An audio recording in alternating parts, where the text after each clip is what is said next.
Hello and welcome to a new Crusader Kings series. We're going to be playing vanilla Crusader Kings, just the base game, and we're going to be trying to do some achievement hunting. We're going to be trying to do never start a land war in Asia, which is start in Western Europe and completely conquer the region of Mongolia, and Norse East, which is as a Norse character become the King of Mongolia. Makes sense, if we can do one, we can do the other. So to do this, there is only really one start that makes sense. We're going to be playing as King Halfdan Whiteshirt, and basically he starts with a large army and he's at war with Northumberland. So what we do is we start off with a large duchy, and then my plan is we're going to just basically conquer our way across and then see what happens.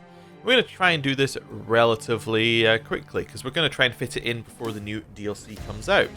So first things first, we have to set up our council.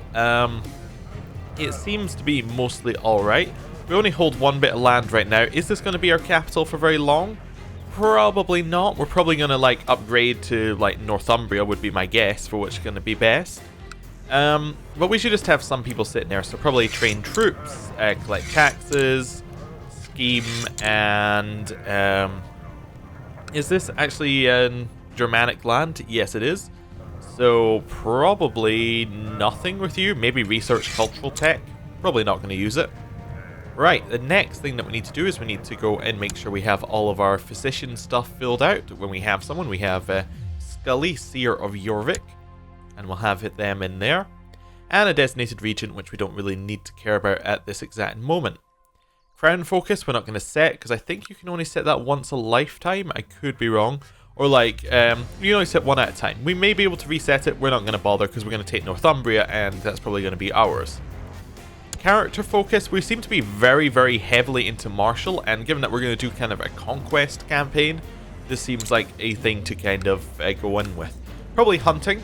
Now the reason we want extra health is because our laws start off with us being gavelkind.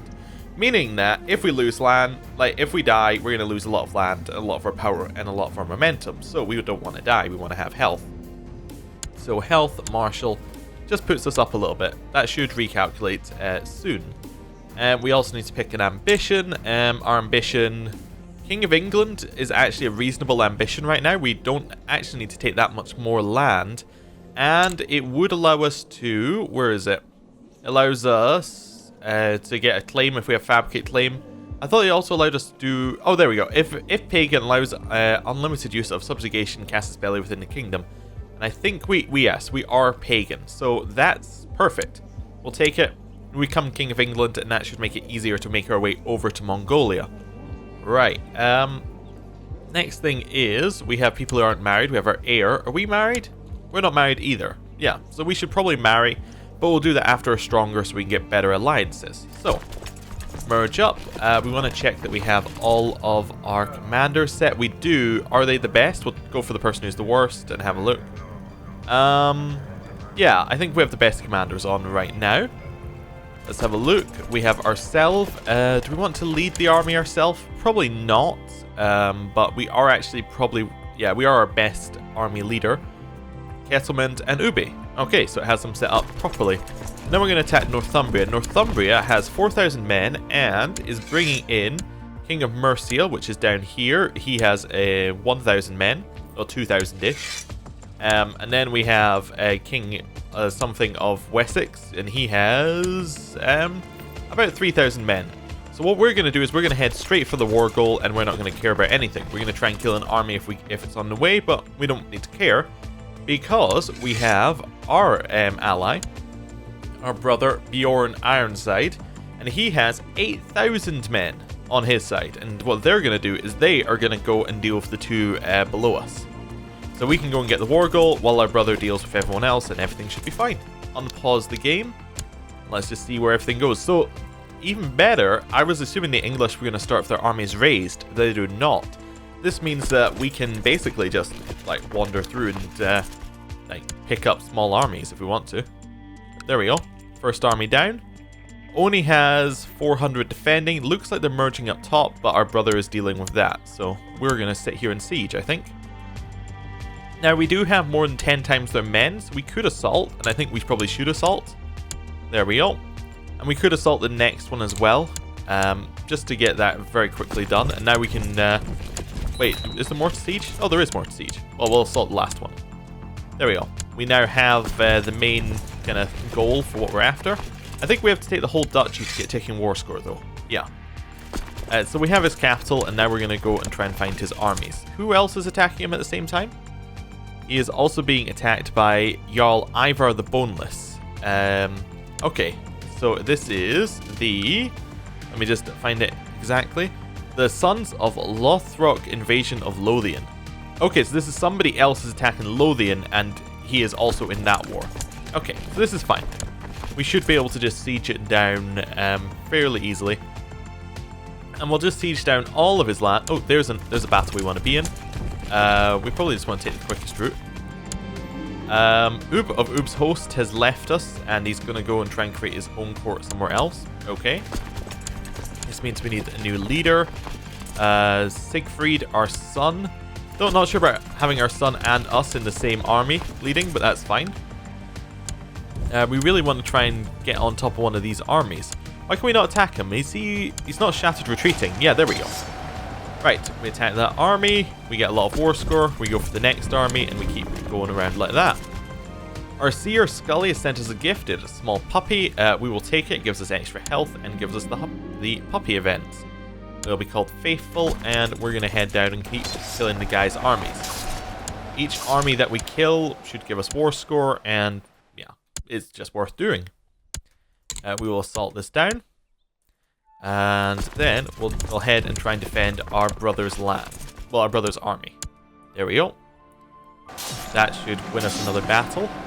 We get a bonus. What we're going to go for. Flat terrain is always cool. Cavalry leader, we don't really have a lot, I don't think. What's our army composition?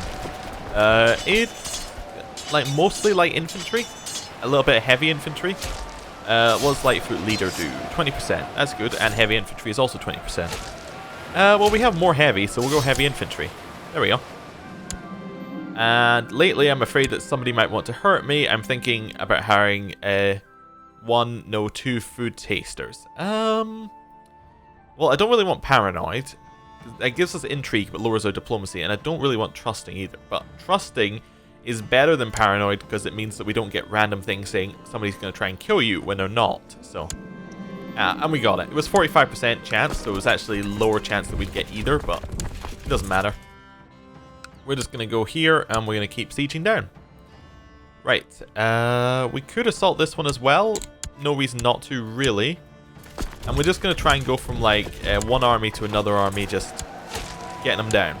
And then siege one bit of land, get the army down, siege one bit of land, get the army down, and see how things go like that. 97%. We dragged Countess Helga of Durham out. We are going to take her as a concubine, as we're allowed 3.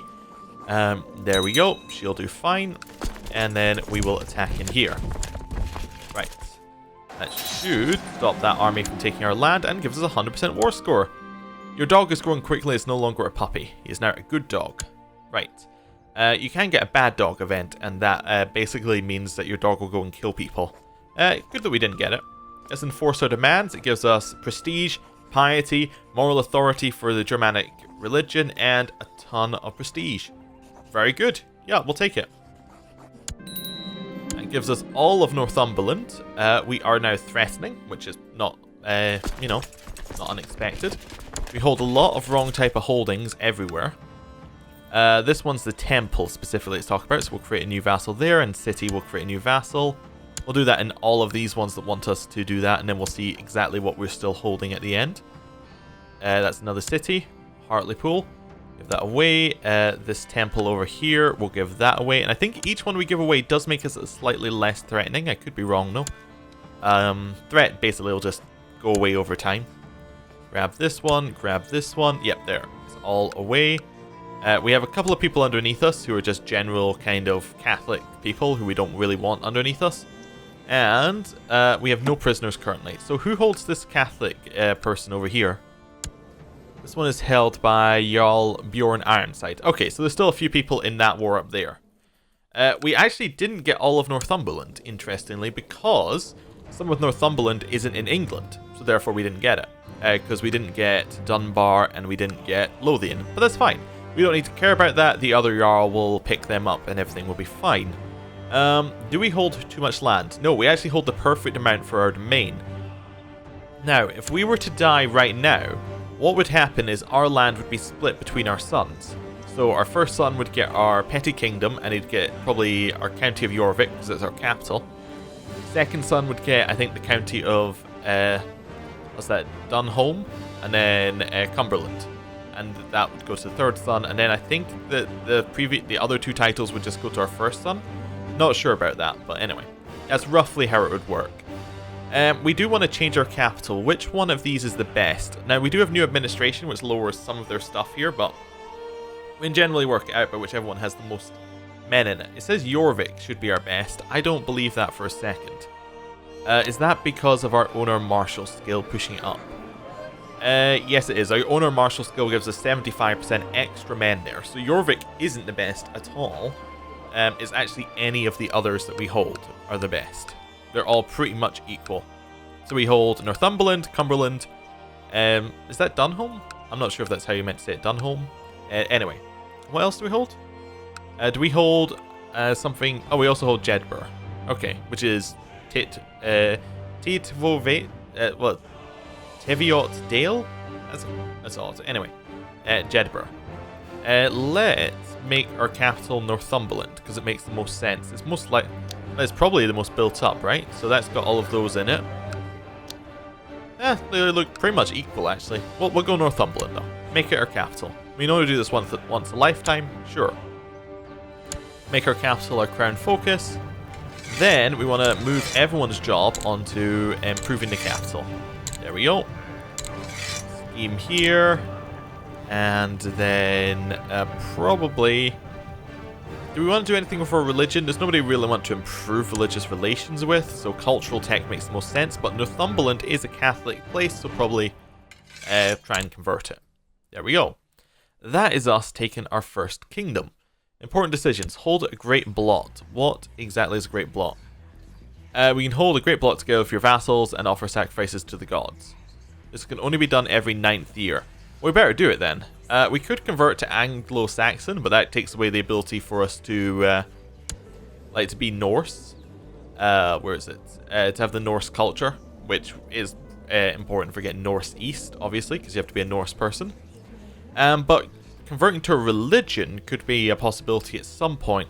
Catholic's really a bad religion to convert to because it's not very good for conquesting. We don't get unlimited subjugation within the kingdom, for instance.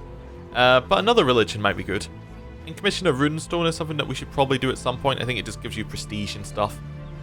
We actually have a lot of gold as well. But anyway, we should find a wife. We are going to wait a couple of seconds, or a couple of ticks, maybe to the end of the month, just to see where everybody kind of ends up. There we go. Make sure everything is fine. There are some defensive pacts against us. We don't need to worry about them. Let us find some people to marry. So we are looking for women who are not in prison, who are not married. Probably, we don't really care if they're a ruler or not. I was going to say not a ruler, but it doesn't matter. They have to be my religion group, and my culture group will probably be good as well. They do have to be an adult, and we don't care about Great House. Now, the interesting thing is, we're not necessarily looking for anybody who is going to, who's going to give us children. We have children. We have 3 sons. We have Siegfried, we have Gunfrid, and we have Ragnar. They are all very suitable sons. They have reasonable martial. They'll do fine. What we want to do is we want to get good, stats, basically, so that our overall stats go much higher. So probably martial is what we want to do. And then we want to look for somebody who's going to fit in there. Now, again, because we're not after sons, older people are fine. Like, Aslog would be absolutely fine. Here's somebody who is a ruler of some land.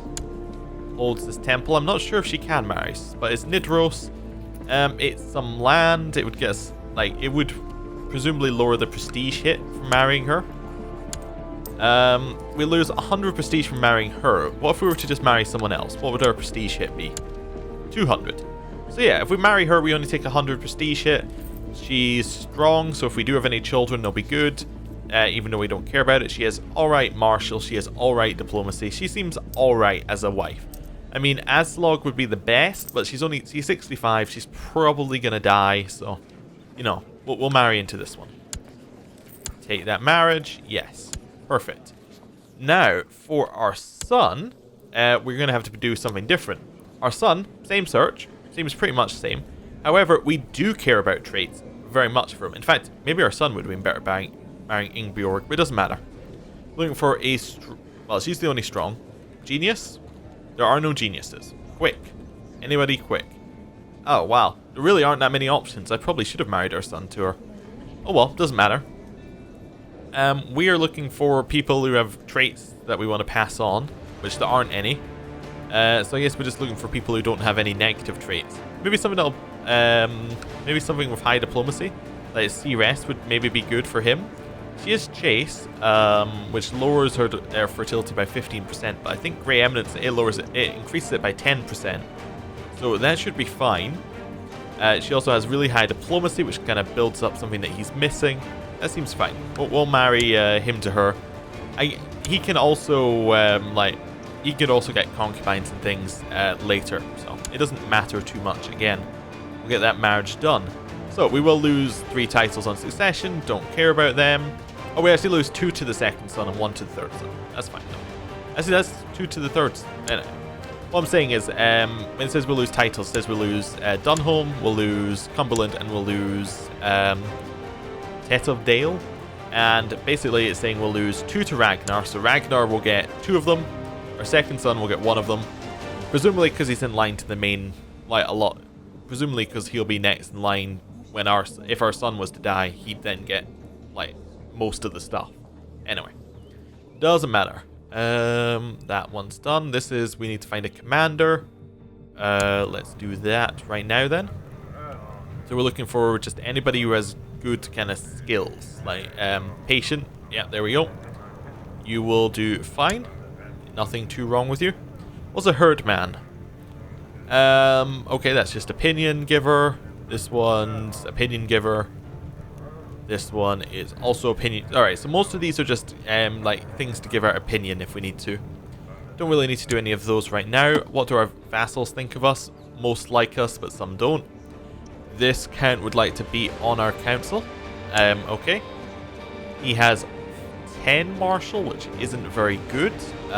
What else? He has intrigue, which is 6, and stewardship, which is 5. Do we have a spare slot on our council? No, we don't have that yet. Actually, he's better at stewardship than our current steward, who only holds about 500 men. I think it might be worth annoying our current steward to put this new guy on the council, so let's do that. We're looking for this one. He can go on our council. He can go collect taxes in Northumberland. Right. He now likes us a lot more because we put him on our council. Who doesn't like us now? We now have this Bishop of St. Peter's. He doesn't like us just in general because we're the wrong religion. Yeah. Infidel. Minus 18, that's the main one. Apart from that, he doesn't really care. So what we could do is we could probably give him an honorary title as a herdsman. This puts him up into just positive favor with us. And then we're looking down here. This vassal doesn't like us because we just kicked him off the council. And he wants a seat on the council. He's really not good at anything. Is he better than any of the council members? No. So what we're gonna do instead is we're just gonna give him a herdman title. Now all of our vassals like us above 0. That's generally a good position to be in. They'll all be starting to pay taxes. We do have some pacts that we need to look at. We have some non-aggression pacts and we have some defensive pacts. We could possibly try and get these into alliances, which we should be able to. We can get our brother into an alliance with us. Something that we definitely want. I was just checking how many men he had. We'll propose that. And our daughter-in-law, we could get an alliance if she actually had anybody who was worth it. But yeah, she just has our brother-in-law, right? Yeah, our brother-in-law, who we just sent the thing to anyway. Right. Well, this seems like a good point to end the episode. Next time we'll start conquering some more of England. So, thank you for watching, as this is the first video in a series. Please like, comment, subscribe, all that stuff. The engagement on each video really increases search ranking and makes the series grow and the channel grow. So, thank you for watching, see you next time, goodbye.